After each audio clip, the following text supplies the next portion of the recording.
Start by saying that many of us in this country, many Nigerians, what we sometimes exhibit the problem of lack of memory. We have very short memory. We forget where we started from, and we just start blaming President Tinubu for all the problems that Nigeria is going through. I remember, for instance, in May 2023, when Tinubu took over the government, there was fuel shortage in this country. People forgot that. All through the election of that year, there was fuel shortage. So when the president announced on day one, the day he was sworn in, and said he was removing fuel subsidy, the immediate reaction was called by NNPC, which has been the major supplier of fuel, was to increase the pump price. Because as at that time, NNPC was no more willing to import fuel.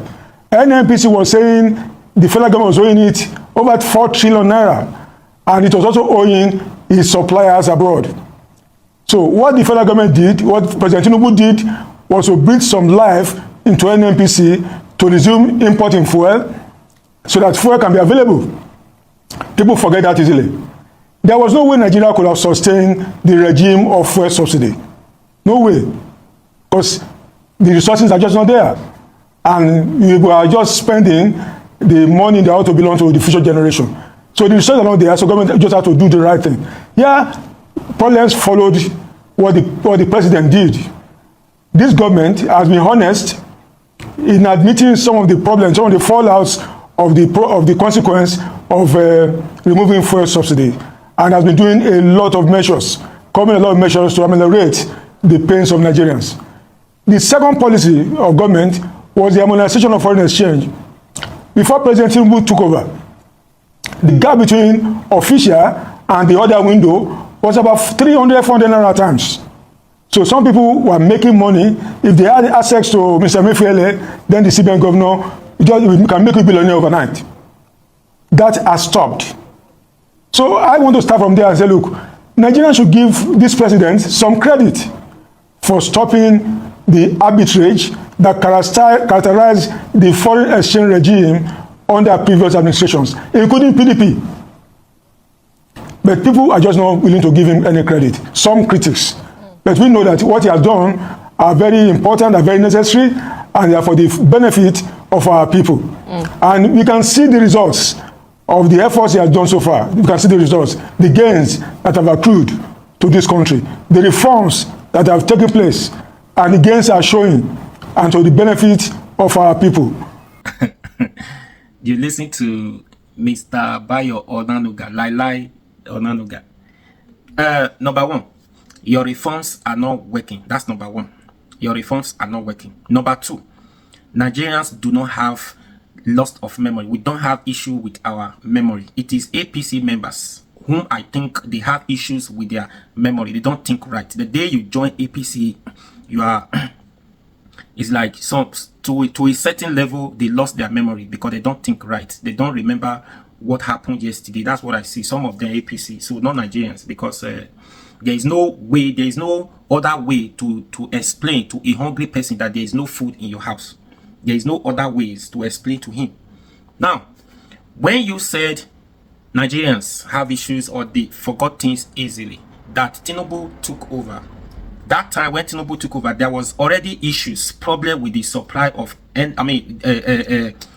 diesel, right? Fear that they were not, NPC were not supplied because of the debt that federal government were owing at that time. Now, there was already fuel scarcity at that time. This is it. There was already fuel scarcity at that time, right? And federal government was owing them heavy amount of money, huge amount of money federal government were owing, which is Buhari. Then NPC said they were not going to supply again. Then Tinubu came. Remember, whenever we have issues with, whenever we have issues of fuel scarcity, automatically it will increase the price. Very scarce to get. A lot of businesses are already in problems because there will be no diesel, there will be no fuel to produce whatever they are doing. Transportation increase will go up. A lot of things happens during fuel scarcity, which we have witnessed in this country many times. So now, your president who is a master of strategy, your president who has a vision, who has plan on what to do, how to move a nation, this country forward, right? The first thing he could do, knowing fully well that during the time of Jonathan, when Jonathan said subsidy gone, he knew what he did at that time. He knew the problems that Nigerians were facing at that time, when he was the one who took it upon himself at that time for subsidy. You needed to see the campaign, the protest at that time, right? Because he knew the problem what Nigerians were facing, going through at that time. There was no fuel subsidy, there was no scarcity of fuel during that time before Jonathan said subsidy gone. Now, your era, there was already scarcity going on. Nigerians were already facing challenges for scarcity. UK, you have not solved the problem of that scarcity, right? Your own is to, you add fire to already, you add petrol to already burning fire by saying subsidy gone. Double wahala for the body. Was it the period you're supposed to say subsidy gone again? Can't you, even if you paid the money at that time, right? Even if you paid the money the federal government were owing before they start supplying, NAPC start resumed again, right? So, well, can't you be patient? They would have been patient. Come into the system, see what was wrong. Why were federal government owing this and this and that? Okay, let's manage this for a period of time. As you are working in this, you know the area to go. You know what you are doing, right? You can't just come. Problem was already on ground and you added to the problem. Double wahala. Do you understand? Just like you running a business, running the company. Now you need diesel to produce whatever you are producing. On that time, there was already a scarcity going on. So your production were going slowly because there was no diesel to produce. You have a lot of customers you needed to produce for at that time. They are all there. You keep promising them, wait. All your business production slowed down, right? Because there was no diesel to produce. You have a lot of customers waiting for you. And your supplier keep telling you, wait, tomorrow I'll supply you. Tomorrow I'll supply you with the same amount. And those people you have already booked down. You have already promised you are going to deliver. You are going to produce with the same fee, right? Now, suddenly your supplier just woke up and say, now, for scarcity, the price of diesel has gone up times 3, times 100. No, it was even times 150 at that time. Subsidy gone. What do? Your company will go down, right? That's why a lot of company at that time, a lot of companies shut down. Do you understand now? That's exactly what he did. Was it the best time to remove subsidy? Nobody's, all the 3 candidates, all of them said they were going to remove subsidy. But what do you do? How do you remove the subsidy? What plans do you have before removing the subsidy? The manner in which Tinubu removed subsidy was the problem because there was no plan. There was no blueprint. Right? There was no. So that's the problem that we see facing today. If there was plan before removing subsidy, this problem wouldn't have been going on. Do you understand? And now it's taking ages to solve the problem. Why? Because it is very easy to spoil. It's not very easy to repair. Right? Repair, you need to think. While you are planning to destroy, you don't think you can just do anything you want. Destroy.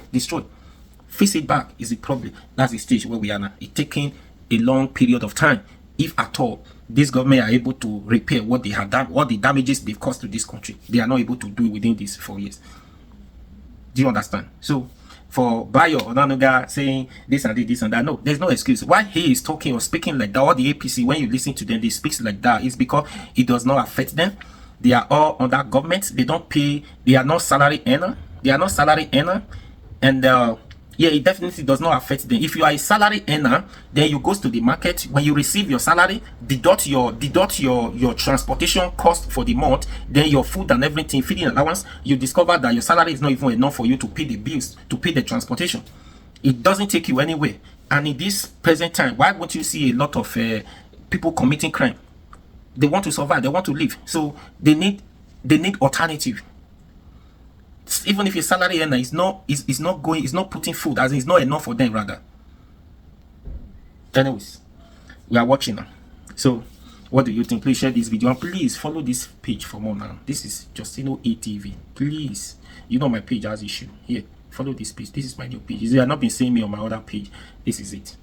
Right? Please follow me on this.